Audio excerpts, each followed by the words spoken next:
تیکه جنجالی مدگل به امیر تتلو. واکنش مدگل به اتفاقات اخیری که در موردش ایجاد شده و حواشی کل رپ فارسی رو امروز داخل این ویدیو داریم. پس بدون هیچ معطلی مستقیم میریم ادامه این ویدیو. سلام برای بچه رپ تایم، امیدوارم حال دلتون هر کجا که هستید خوب باشه. ستونای گنگ زیاد نمونده تا 1000 تایی شدن، یه دست برسونید 1000 تا شدیم.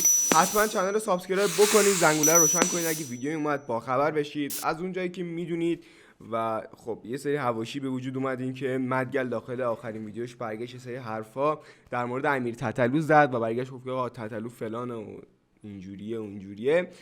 بالاخره یه سری حواشی واسش ایجاد شد و میریم اول حواشی مدگل رو هم بررسی میکنیم و بعد میریم سراغ ویلسون که اومده به پوتک تیکه انداخته و اشاره کرده به اون استالینکایی که حالا مثلا پوتک نیاورد و خلاصه بیف جدیدی ویلسون داخل رپ فارسی ایجاد کرده.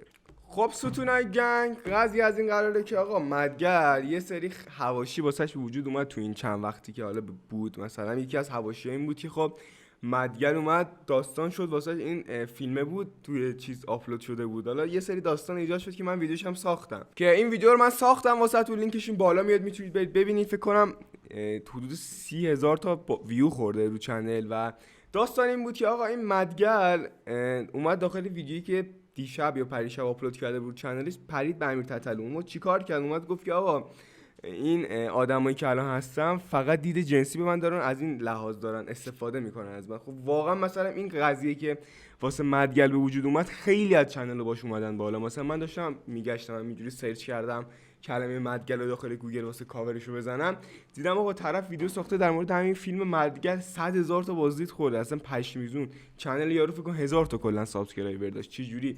واقعا مدگل راست گفت. این مدت بیشتر چنل‌ها یا از پوتک ویو گرفتن، این قضیه که افشاگری میکردن از پوتک میگفتن پوتک دزدی کرده فلان کرده، یا از مدگل بازدید میگرفته. هنوزم بازدید میگیره نه سریس. ولی خب باید حقیقت رو بگیم دیگه. منم میگم ویدیو درست کردم، حقیقت رو گفتم که اصلا خودش نبوده این حرفا. که خب بچه‌ها بالاخره یه قضیه‌ای ایجاد شد. الان دیشب مدگل آخر ویدیوش برگشت گفت که یعنی تیکه مستقیم زد به امیر تتلو و مدگل برگشت گفت که من شدم کیسه بوکس یه مش آدم مریض جنسی. حرف راست و تتلو میزنه که به همه فوش میده، در آخر هم همه دوستش دارن.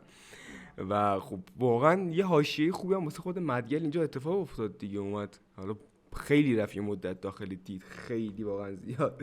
حالا از بحث مدگل بگذریم. سامان ویلسون باز شروع کرده در مورد این آشوبایی که داخل کشور شده داره وایس میده. اول ببین وایساشو بشنویم دونه دونه. اولین وایسش و تیکه که پوتک زده واقعا خیلی باحاله. استالینکای ما چی شد پس؟ برای دلغک بازی و مسخره بازی و خنده داره. بچا وایسشو میذارم رو این حرفا رو میزنه، یعنی باید بخندیم الان به این مسئله. اصلا مسئله خنده داره نیست به نظر من چیزی که خودش داره میگه، ولی اینشون چون دلغک هستن کلا پولش هم تو دلغک بازیه دیگه، باید این مسائل رو بذاره و بگه که اینجوری و اینا. و یعنی این اتفاق ممکنه هر جای دنیا هم بیفته، ولی این آدم دنبال اینه که اتفاقای خیلی بد تو ایران بیفته و اینا رو بیاره نشون بده و باعث شه که مثلا یه سریا بخندن. خنده نداره به نظر من اصلا این چیزی که تو داری میگی با اون قیافت. به خدا من اینو یه جا ببینم، فقط من اینو یه جا ببینم. بنزین گرون شه، اگه آب گرون شه، اگه نفت گرون شه، اگه ما تحریم شیم، اگه نشیم، تو داری دلغک بازی تو در میاری توی کانال خارجی. به خدا اصلا یعنی مردم ایران کمرشون شکسته شده، تو داری میگی و میخندی و یه سری الاغ هم دارن پای حرفات نشستن. اوه با پوتکه اینجا میگه بنزین داره گرون میشه، مردم ایران کمرشون داره میشکنن، تو دلغک نشستی میگی میخندی، دو نفرم پلو. خیلی واقعا یعنی نامرد به اینا میگن، نامرد واقعی این آدمه. ان شاء الله یه روز میبینمش یه جایی. این نمیتونه بیاد، من که میتونم برم بیرون. بعد در ضمن این اصلا تمام برنامه این آدم رو اینه که مسخره کنه عملکرد بد دولت فعلیو.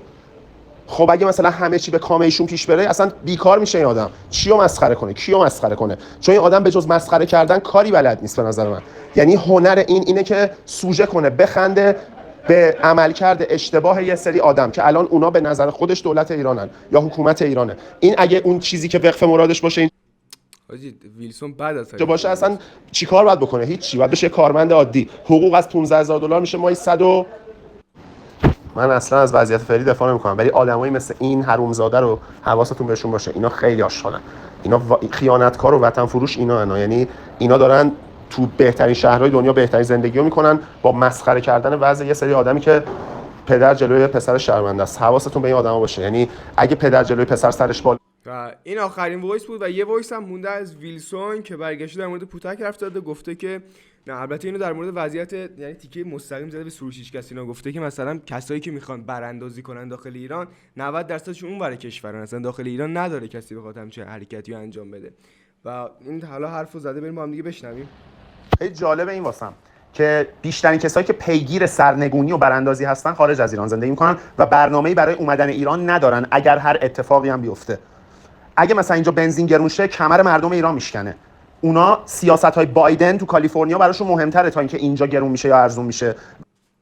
راست میگه واقعا دیگه، مثلا کی الان اون برای کشور واسش مهمه بنزین اینجا گرون شده و اونا از همه پیگیرترن و جالب اینه که برنامه‌ای هم ندارن که خیلی اونا پیگیرن. واقعا یه چیز عجیب غریبی نیست، یعنی اونایی که تو ایرانن یه مقدار کنار اومدن با قضیه، حالا به هر نحوی دارن میرن جلو. اونایی که بیرون از ایرانن خیلی اصرار دارن که این داستان ادامه داره و ما الان در یه جریانی هستیم که باید اتفاقی بیفته و اینا و برنامه‌ای برای اومدن ایران ندارن، حتی اگه بهترین اتفاقی که از نظر خودشون فکر میکنن بیفته. خیلی عجیب غریبه. یعنی الان فکر کنم داره به فدای اینا میزنه، میگه فدای ویلسون، میگه فدای مگه اسکل الان ایران هم مثلا انقلاب بشه فرانسه رو ول کنه باشه بیاد ایران زندگی. تو آمریکا بنزین تکون بخوره برای اونا تو زندگیشون بیشتر تاثیر میذاره تا بنزین تو ایران تکون بخوره، ولی اونا پیگیرتر جریان ایران هستن. واقعا خیلی چیز عجیب غریبه، یعنی اصلا همچین چیزی تو تاریخ مشاهده نشده. بچه‌ها بریم آخرین وایس و این وایس دیگه تیکه به پوریا پوتکه که برگشته گفته که دستگاه ایران استارلینک ها همه هستن، من خودم 10 تا استارلینک واسم فرستادن این حرفا. من موندم این برنامه استارلینک چی شد که قرار بود همه بدون وی پی ان از اینترنت رایگان کلی استفاده کنن. نه داداش همه جا هست، الان اومده دستگاهش گذاشتن رو همه برجای خوب تهران هست. میگم رو کدوم برجا؟ همین برجایی که تو منطقه 1 الهیه شهرک غرب، منطقه 2 منطقه 3 جردن، همه اینا هست. میگم ما خودمون داریم اینجا زندگی می‌کنیم، کدوم برج؟ خب ما رو برج خودمون نداریم. نه با خیلی جا هست. $6000 کلا میاره تقسیم میکنه به برج، اونجا 20 واحد تقسیم بشه اصلا چیزی نمیافته واسه کسی. میگم خب آقا بگو بیار اصلا، بگو بیار ما بزنیم ساختمون. نه خب بذار الان زنگ میزنم بهش، همین الان میگیرمت. بعد زنگ میزنم یارو 6 تا میسکال، دفعه هفتم برام داره یه ذره قیمتش رفته بالا، مثل که جلو اینا رو گرفتن تو اربیل عراق وقتی داشته. اینجا ویلسون یه تیکه مستقیم داره میندازه به اونایی که مثلا دل میخوان استارلینک وارد ایران کنن، میگه همشون چاخانم. من زنگ میزنم آقا استارلینک واقعا اومده، خب بردار بیار ما میذارم پشتمون استفاده میکنم. $6000 هم خودم اصلا کامل پرداخت وارد میشده، یه مقدارشون رو گرفتن و رفته بالا. $6000 نیست شده $15000. میخوای برات بیارم الان؟ میگم آره $15000 بردار بیار. باشه همین الان میگیرم. دوباره 6 تا میسکال به یارو جواب نمیده. بعد میگه آقا چی شد این برنامه؟ ببین یه اتفاقی افتاده، اینا یه سری ماهواره‌ای رو زدن تو کوه‌ها، چون که اینجا پروازایی که داشته میرفته از ایران بیرون یه مقدار اختلال ایجاد کرده بودن. اونایی که داشته برمیگشته مسافری داشته اینا میومده، یه سری دستگاه کم رسیده اینجا. یه دستگاه هم تو ایران نیست، اینجوری بهتون میگم. یارو هم میگه آقا اینجا من دارم، آقا اونجا من، هیچ چی نیست بابا، چرت میگین همش. یعنی عین همه ویلسون میگه که اصلا دستگاه استارلینک داخل ایران هیچ چی نیست، حتی یه دونه هم نیست. چی دیگه‌تون همش دارین مزخرف میگین، این اومده و اون اومده و هیچ چی نیومده. آخرش چه اینجوری میکنه آقا اصلا استارلینک رو ولش کن، من یه وی پی ان دارم ماهی 413000 تومان میدی، با اینترنت ال تی میری تو از استارلینک بهتر. آخر میرسیم به 413000 تومان از. میگه ویلسون من داخل این تیکه وایسش میگه مثلا من رفتم استارلینک بخرم، آخر طرف بهم زنگ زد گفت مثلا وی پی اس میدم خیلی بهتر از استارلینک، میری داخلش از استارلینک هم قوی تره. میگه آخرش برگشت گفت من بهت وی پی اس میفروشم، اصلا مهم نیست واسم.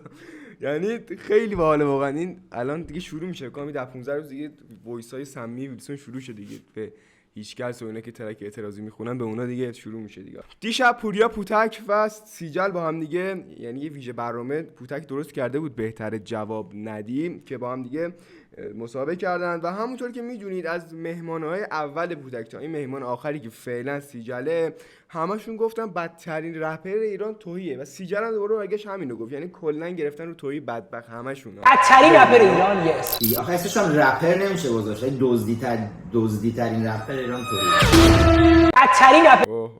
نمیدونم، پوتک هم آخه رابطش خیلی با تویی اوکیه. کلا مهمانای این ویژه برنامه پوتک هم همشون به تویی دارن میرینن اینجوری، واقعا بده. مثلا میگه دزدترین آرتیست فارسی مثلا تویی سیجل برمیگرده میگه. البته رابطه این دوتا هم زیاد با هم اوکی نیست، چون یه جریانی که پارسال رخ داد که تویی اومد حالا یه آهنگای خوند و سیجل اومد گفت این آهنگا رو میخونید چی بشه، مثلا سورا ام جی اینا پشت سیجلینا در اومدن پارسال، فکر کنم پارسال شهریور بود دقیقاً. دمتون گرم که تا اینجا ویدیو با من همراه بودید. یادتون نره چنل یوتیوب رو سابسکرایب کنید، نظرتون و انتقادی چیزی داشتید بنویسید. زیادم نمونده تا 1000 تایی شدن، ما یه دست فرستونید 1000 تا رو شدیم. دوستتون دارم، با امید دیدار.